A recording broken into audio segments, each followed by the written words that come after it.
Welcome back to the This is Chrysalis official YouTube channel. My name is Chrysalis. I'm Elliott. And today we're talking about my experience going from being chronically ill, in pain almost all of the time, bedridden, and at some times screaming I was in so much pain, to being very, very active, able-bodied, and more healthy than I've been for most of my life.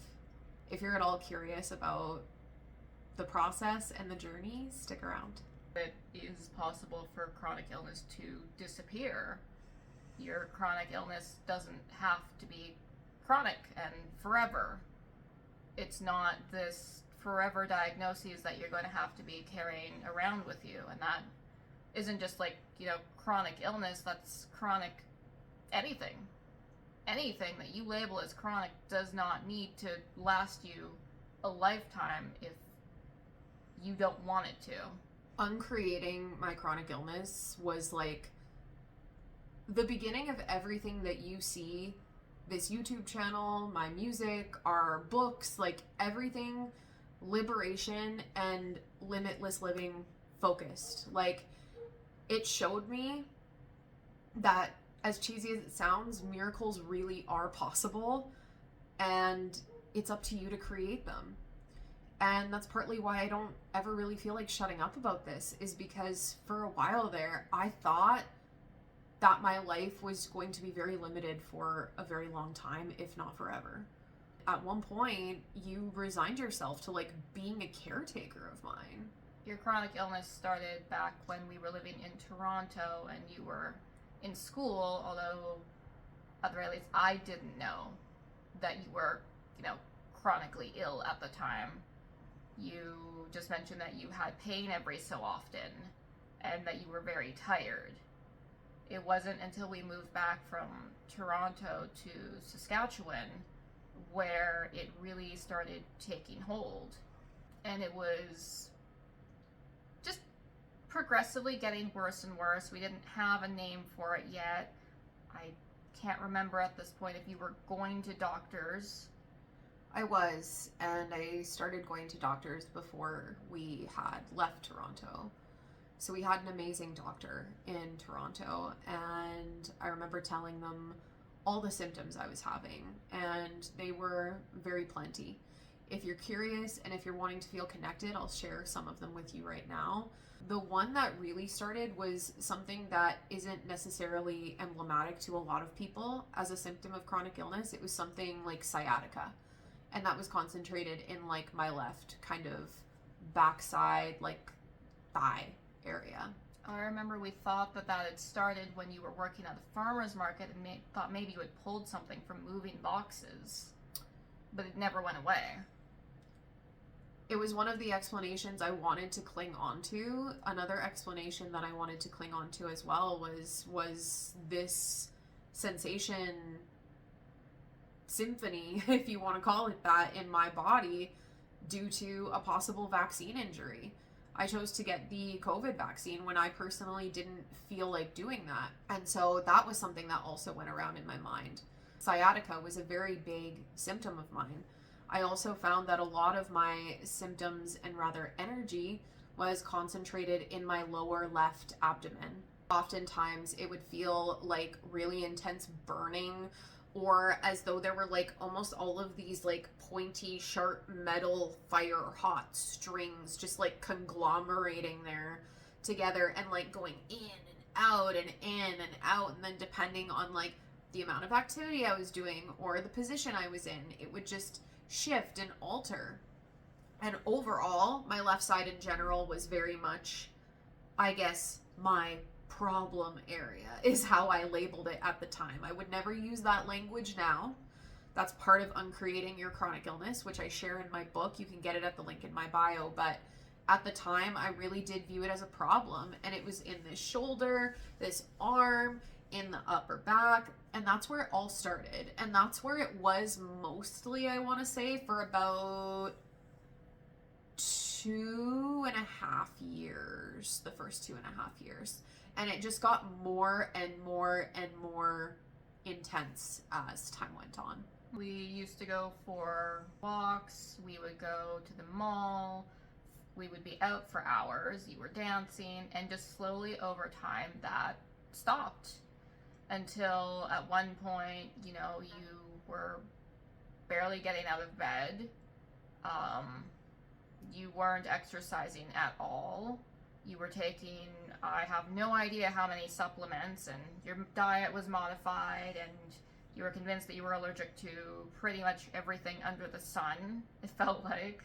Yeah, it was like lactose, gluten, and then I, like frankly many people in the chronic illness community, maybe even you if you're watching this, you don't even have to have chronic illness experience to be kind of in this realm, but I was in this space of like really believing that our food system is just like the shittiest, most absolute evil, horrible thing in existence. I got really deep into, okay, every single thing that I eat needs to be like grass-fed, organic, local, hormone-free, and like have no seed oils, no gluten. And if it does have gluten, it better not be refined. It better be 100% organic. So I started going to like local bakeries that charged you like $9 for like a basic sourdough loaf that was like kind of okay.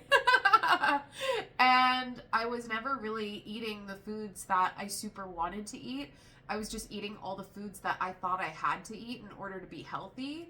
I was like drinking bone broth, and then I was like trying to enjoy bone broth hot chocolates because it was like bone broth, anti-inflammation, and so many like amino acids. And I mean, don't get me wrong, I love a really good homemade soup like from the whole chicken, and I will still fuck that up in the kitchen sometimes. It's great. But there's a difference between making that and eating it because you like really want to, and doing it because you're like, I have to do this, and this is what's gonna make me healthy. It was interesting as your wife watching you decrease in capacity while increasing the amount of things you were doing to try and fix yourself. You know, I watched from the sidelines as you spent hundreds of dollars on supplements. Yeah. And all of this food that I was just like, I guess, okay. And I watched you get bigger in your body, be able to move less freely, and become more limited with your entire life the more this went on. It really came to a climax, was it 2024? Beginning of 2024? We had just worked a trade show with a friend of ours at the time. And right after that, you basically, like, you weren't doing great, but you, like, went so downhill that, like, you basically fell off a cliff.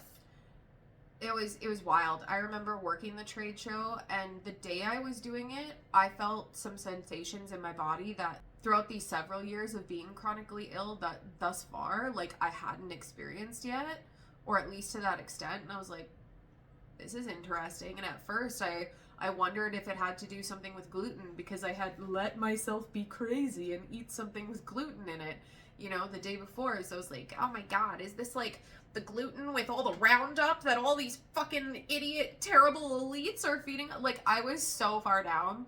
Not just the chronic illness and there's something wrong with me rabbit hole, but like with that, I was like, me and the conspiracy theory rabbit hole were just like, we were besties at the fucking time. So I was like, it must be the Roundup and the terrible gluten. That must be what it is. But no, it was absolutely insane. Within, I want to say, about 48 hours after the trade show, I was in the most amount of pain I've ever been in my life. And my body literally just felt foreign to me. Like I was a prisoner in my own skin.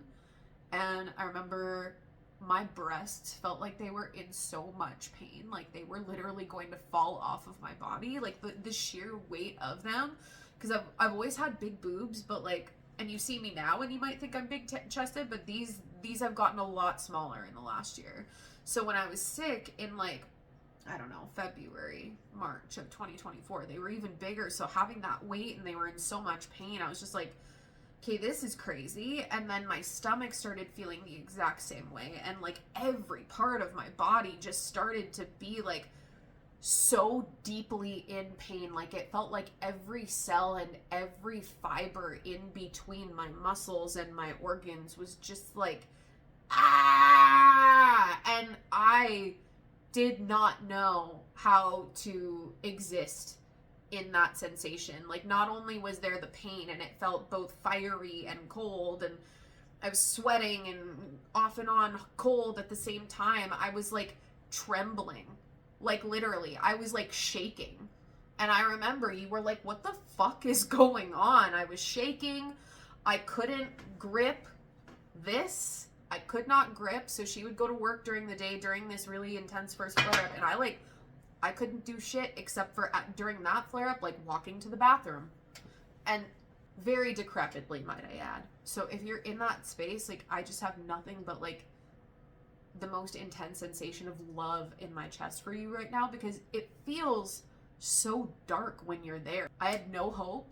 I at one point was like, is this breast cancer? Like, after talking with the doctor in Toronto, she had told me it sounds most likely like fibromyalgia. And if we would not have moved, they were going to refer me to a rheumatologist to hopefully get me on the diagnosis train. But that whole process got disrupted when we moved back to Saskatchewan. And as a lot of you may or may not know, after and like during the tail end of COVID, the healthcare system and access to doctors, especially in Canada, became extremely difficult. So getting a family doctor for us was genuinely impossible. It did not happen. I just remember feeling like a completely different person, and not only being in so much pain, but being terrified of like what was happening to me. It was a really scary time. I had no idea what was happening. I still was working full time because, you know, we needed to put a roof over our heads. So at one point, I think during this first part, it was like, okay, like, go to work, come home, take care of you, do the chores, you know, make sure the cats are okay. And it was just like, there was no downtime for me. And it really sucked watching her go through everything. And like, you can't do anything but, you know, hold your partner when she's crying and sobbing in pain, and like, but you couldn't even do that at one point, because one of the weirdest and most just intense symptoms was anything that touched my skin felt like an attack on my body. Like, it was like searing hot. Like, I remember you would like gently touch me and I'd be like, I love you so much, you can't do that right now, because the fibers I'm wearing on my skin feel like little knives. So like, if you touch me, that's too much. Like, it just felt like icy hot. All of these things were happening at once. Plus, I noticed myself getting less and less hungry every single day. I mean, granted, I wasn't moving much, so kind of understandable, but it was to the point where it felt like my appetite shut off, and then my digestion also paralyzed. I really don't know how else to describe it. Like, I didn't poop, I want to say, for about a week, and it felt like nothing in my stomach was moving at all. So you were taking supplements for that too at that point, I remember. We went to the emergency room, I think two or three times. This lasted about 2 weeks or so. You know, we kept getting... That's so crazy to think about now. Yeah, kept getting turned away. Well, not turned away. We would wait hours to see the doctor and then basically get told, well, we can't do anything for you. You know, we can prescribe you, what was it, chiropractor or like physical therapy. That was for the second 2-week flare up. During the first one, I was given at one of the emergency rooms, I believe it was a muscle relaxant via IV, and that was the most relief I had during that entire flare up. It felt like I could at least breathe for like a hot fucking second and like get even a mildly good sleep like that. Yeah, we barely slept during those 2 weeks. It was rough. Suddenly it kind of dissipated, and you had, I think, about a 2 to 3 week spell where you were back to normal, even though your normal was not great.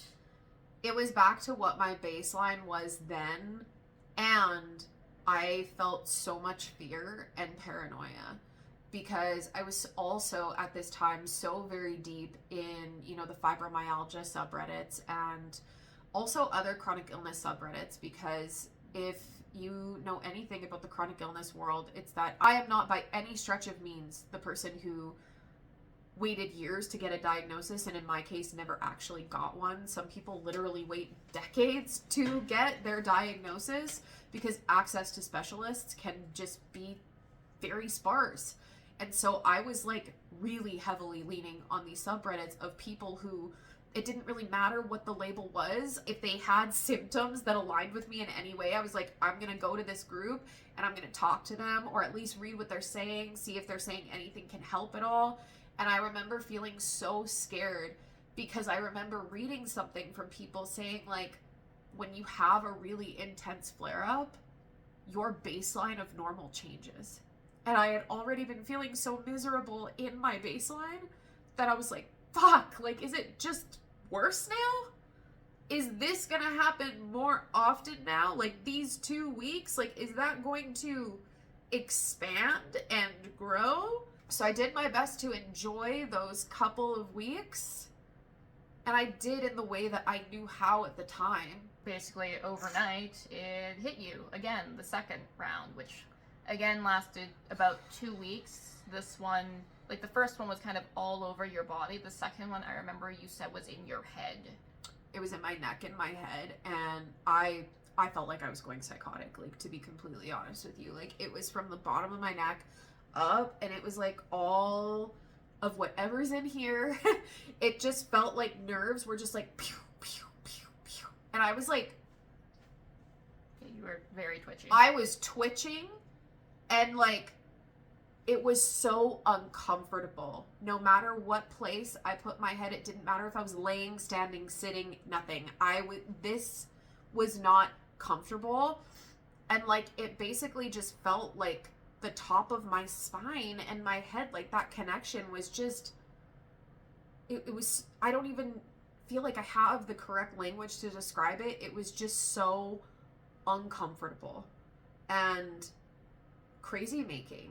Like I could be just laying there, obviously. I mean, I didn't really know what else to do, and it was just like all the time I was just like twitching. And keep in mind, like, I did still have like my baseline at the point of just like chronic pain in different areas of my body, and I did notice those symptoms kind of on their own ramped up in intensity with this, but that flare up was mostly concentrated in here.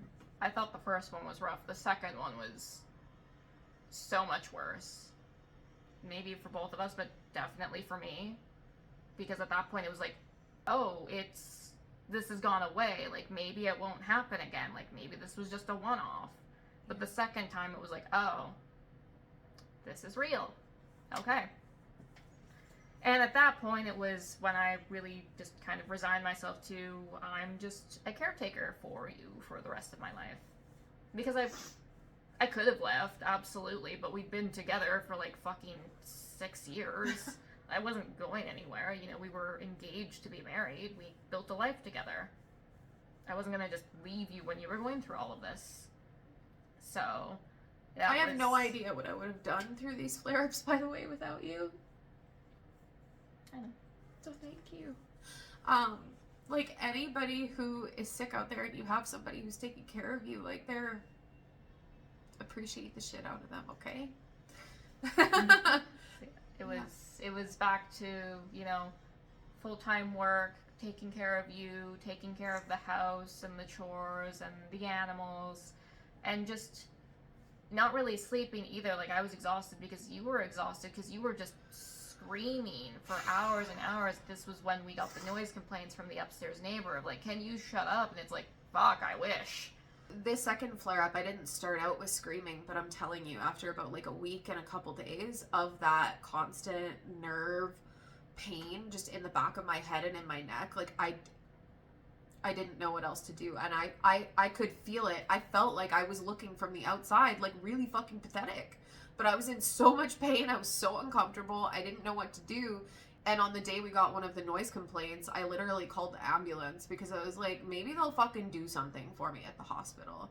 If we take the ambulance, maybe we'll get in quicker. Maybe they will take you seriously, because it felt like no one was taking you seriously, which in itself is crazy making. Like, I definitely understand the people who are hurting and go to the healthcare system asking for help and they get turned away. Like, we can't do anything. It's all in your head, basically. And here's the thing. It is. It is. And I don't say that without the utmost amount of fucking sympathy, because I've been in the space where if somebody told me that, I would have wanted to punch them in the fucking face and watch them bleed out. Like, when I was in the most pain in my life and somebody would have told me this is all in your head, I would have been like, can you go fuck yourself 7 ways to absolute Sunday, bitch? But it is. I am only telling you that because it really works. But I'm not going to talk to you about it like a doctor would. I'm not going to tell you that from a place of never having experienced it, never having embodied wisdom, that it's hard to take that in. I'm aware that what I teach you and how to uncreate your chronic illness is so fucking hard to digest, but I'm telling you that if you take a chance on it, it can literally change your life. Her vision went blurry. And that was kind of where we really managed to get the ball rolling. I'm lucky because I have a cousin who is an optometrist. And so I was messaging her, like, what do I do? Like, what can we do? Can we come in, like, and see you? And she very graciously was like, come in, don't worry about it. It's an emergency treatment. I'll take a look. She couldn't find anything wrong with your eyes. I don't think she thought she was going to either. I don't think She just knew, given her expertise in the industry, that that's like the first steps, basically. Mm-hmm. So her goal, and what ended up happening, thank you if you're watching this, you know who you are. She referred me to an ophthalmologist, and I went and saw him, and I finally got referred for a fucking MRI. Which again, if you're in the chronic illness community, you know somebody who suffered, like, even getting a more advanced test is like nearly effort impossible in and of itself. Like, that's all I wanted for months, for years, was like an MRI, a fucking CAT scan, or just x-ray, something. I just wanted something so we could get the ball rolling. Finally, after, my consciousness created the experience of my vision going blurry, I finally got a fucking MRI. Yeah, I remember the ophthalmologist couldn't find anything, but he was like, this is really weird because I normally see people who are like ages 50 and up. Let's get you tested. And it was like, oh, thank God. And he said that it could happen roughly within the next month. And I just remember feeling so fucking relieved because, again, like, I'd been like feeling so dicked around for years, man. Like, not only was I like trying desperately to get a family doctor in a province where that was just like basically impossible. Climbing Mount Everest in and of itself, but like, what do you mean? I just created the situation where I got so extremely lucky that I got to skip all of this red tape. But you know what? Here's the thing. I say lucky, but I'm the creator of my entire reality. So are you, and so are you. My consciousness wanted me to have your cousin who's an optometrist do this for me. My consciousness wanted me to have this experience because the beautiful thing is it didn't take long after having this MRI and getting a phone call about it after the results came into the office saying, hey, we found white matter on your brain. I'm booking you in to see a multiple sclerosis specialist. Yeah, that was the other diagnosis. It was either going to be fibro or MS, and we weren't sure which one. So at that point, it was like, okay, we maybe have a diagnosis. And it felt like this light at the end of the tunnel. I remember sitting in the room with you, like the waiting room for the MS specialist that you were seeing, and going, oh, thank God, like, we have a direction to go. Like, at the very least, if symptoms come up again, like, we can figure something out. We're not going in blind. It's very interesting thinking about the fact that at that time in our life, less than a year ago, the light at the end of the tunnel was getting a diagnosis, not uncreating the thing that I'd been suffering with for like 3 years. And the realistic thing about it too is being very honest with myself. The chronic illness appeared in my body in 2021. But given what I know now, the process of creating it unknowingly began when I was a child. And if you're wondering how that's true, stick around, subscribe to this YouTube channel, or go to the link in my bio and get how to uncreate your chronic illness. This shit goes so much deeper than you could really possibly imagine. And again, this is not me being unsympathetic. This is me telling you that you haven't had awareness as to how you've been doing this, because I didn't have awareness as to how I was doing it. It was not very long after that phone call about the MRI results that I performed a miracle on myself and uncreated my chronic illness. It literally happened in less than 24 hours. You used the term body snatched on me for about a month. You were a completely different person. You talked different, you spoke different, your tone was different, your actions were different. I was like, who the fuck are you? And what happened to my life? The biggest part of uncreating my chronic illness was opening myself up to the possibility, because it didn't feel like a fact to me yet. Just the possibility that there wasn't actually anything wrong with me. But in order to get to the space where I even felt like entertaining that possibility, I got myself emotionally to the space where I had accepted that I was probably going to be sick for the rest of my life, and that there wasn't really any hope of me getting better.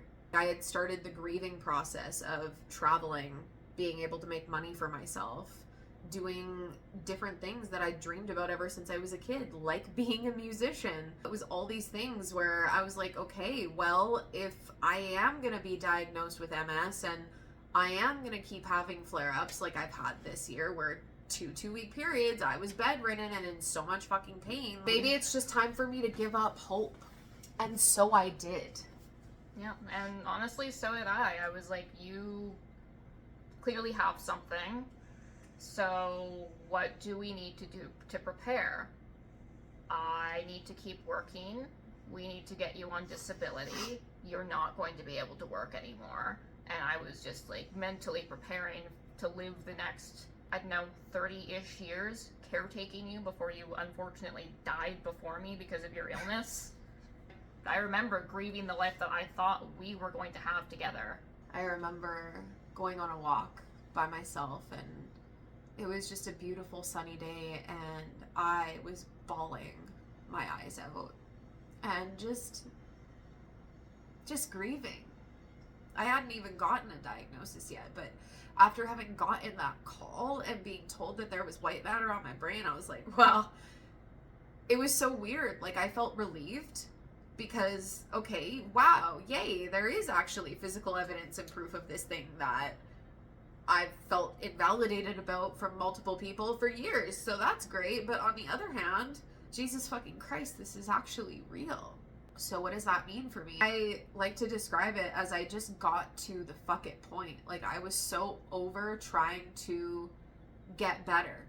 Like, I was still working at that time, and I was very, very, very abundant and rich in downtime and alone time. So I would spend my time at work when I wasn't like stocking shelves or serving customers, watching videos about multiple sclerosis and like how to manage your symptoms. And after years of like doing that research, but for fibro and just chronic illness in general, I was like interested in it for a little bit, but I noticed that the interest quickly dropped off, and it was just like this sense of like, I don't think I want my diet to have to be so rigid for the rest of my life.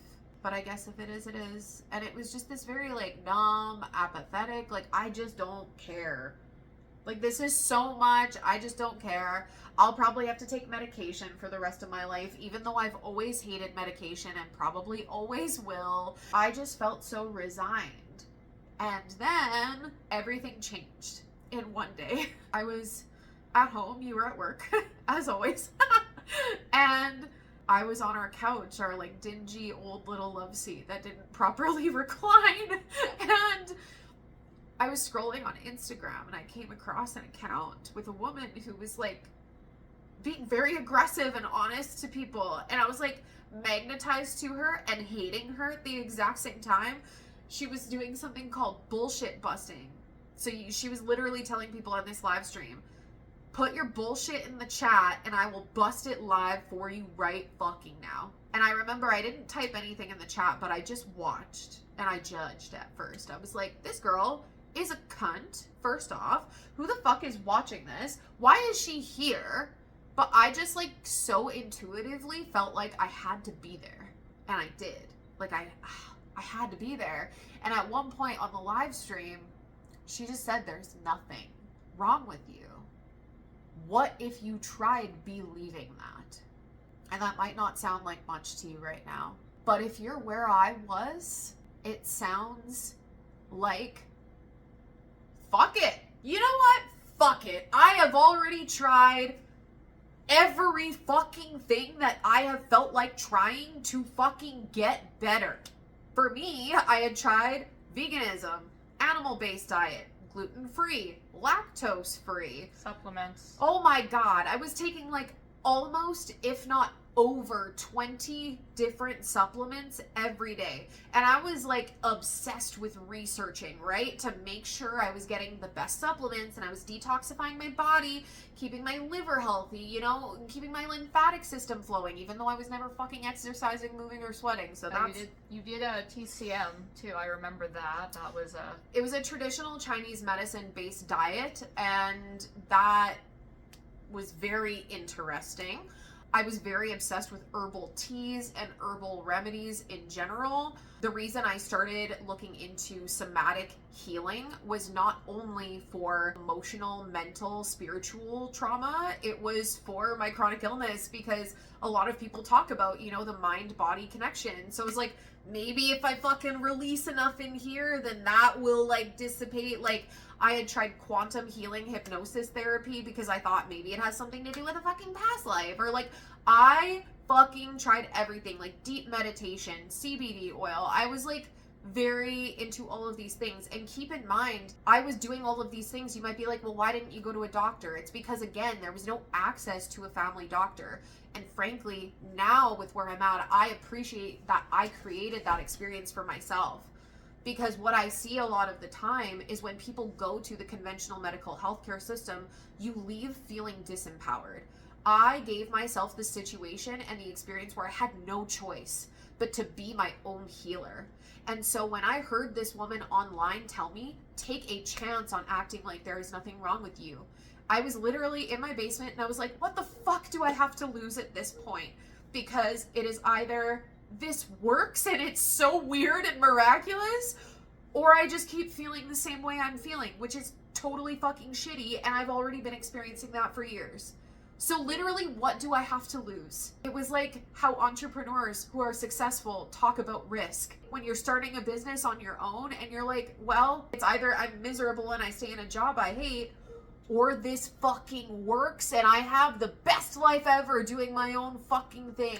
Like, it was like a no-brainer for me. I was like, okay, I'm just gonna fucking try it. There's nothing wrong with you. My pain went away. I had more energy than I'd had in years. And I was so happy. I was so happy. I was like, holy fucking shit, bro. I do think it's really, really important for people to hear. Now, so many people in chronic illness community, the mental illness community, all of these communities which are very science-based, yep. And I was there for a very long time, would normally look at you and go, you can't tell people that. I've gotten a lot of comments that literally say that. You can't tell people this, you should stop telling people this, and this is me declaring to you that I will never stop telling people that. I will never stop telling people that they can uncreate their chronic illness, because I will be fucking damned if I do not share this miraculous, liberating experience that I have with people. Because if I can help even one other fucking person go from living the life that I was living to living the life I'm living now, then why wouldn't I do that? Why would I not help you? This has changed my entire life. I went from being a person who was so sedentary, had no hopes, was giving up on her life, to in the past less than a year, I have achieved and taken action towards almost all of my fucking childhood dreams. I have written and published a book. I have made my first debut single as a musician. And I am active every day, and I keep losing more weight, getting more able-bodied. This is not impossible, and this is not a scam. But if you want to believe that, then you fucking can. I will never stop telling people this. Sometimes for people, it's easier to believe that your words are a scam than to believe that they can possibly have hope, because hope is scary. When you're chronically ill, you're fucking desperate. And so when you see something that can give you hope, like that's like very, very interesting to you. You want to try it, you do it, and it doesn't work, it doesn't work.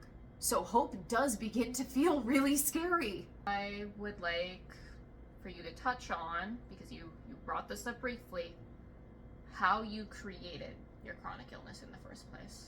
I tell my story in depth in the book, but I will touch on some elements that I feel are very interesting to talk about. Ever since I was like a little kid, I hated being in my body. Like, I hated it.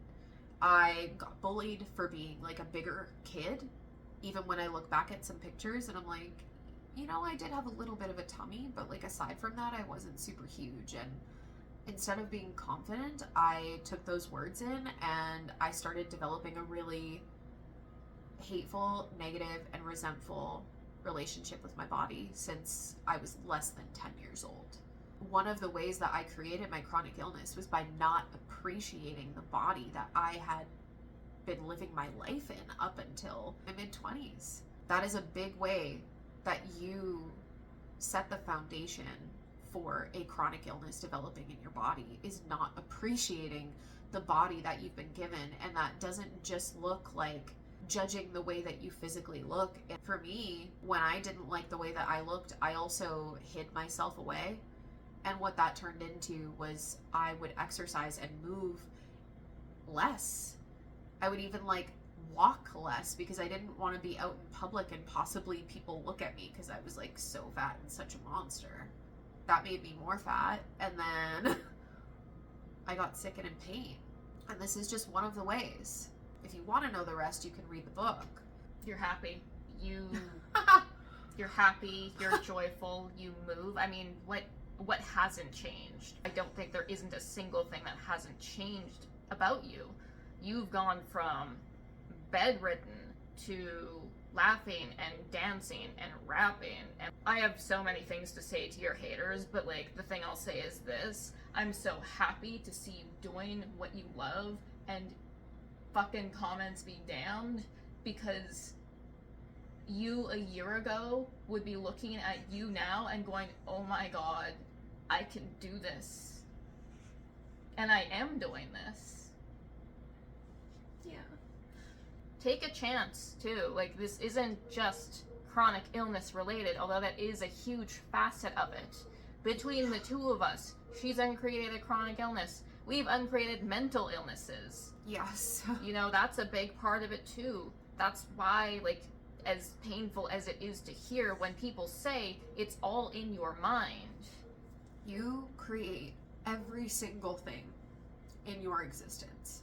And you can choose to either be totally offended and just taken aback and disgusted and abhorred by that statement, or you can recognize that as emotionally intense as it is to take full responsibility for creating everything in your reality, that once you feel through those feelings and learn to hold them in your body, it's literally the most empowering thing to know, because it means you create everything, which means you can uncreate everything, and then you can take all the bullshit that you don't want, you can get rid of that, and then you can bring in all the shit you do like, and keep expanding on it, and expanding on it, and expanding on it. When you realize that you are the creator of your entire reality, and everything that entails, the good, the bad, the really, really ugly.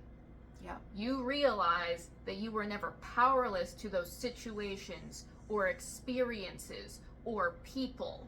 You brought them in to teach you lessons, to give you the experiences that your soul wanted to have, so that you could take those feelings and transform them into something more powerful than you've ever imagined. You gave yourself the feelings and experiences of being limited because you are an infinite, unlimited being. And our hope, our goal with what we're doing here is to have you see that, to bring you back to the creator that you are. I know you said it's cheesy the other day to quote myself, but I really want to do it right now and then close it out. I mean, it's too good. You are an infinite being. There is so much more to life than you are currently seeing. You can uncreate your chronic illness. You can uncreate everything you want in your life. My name is Chrysalis. I'm Elliott. And we will see you next time.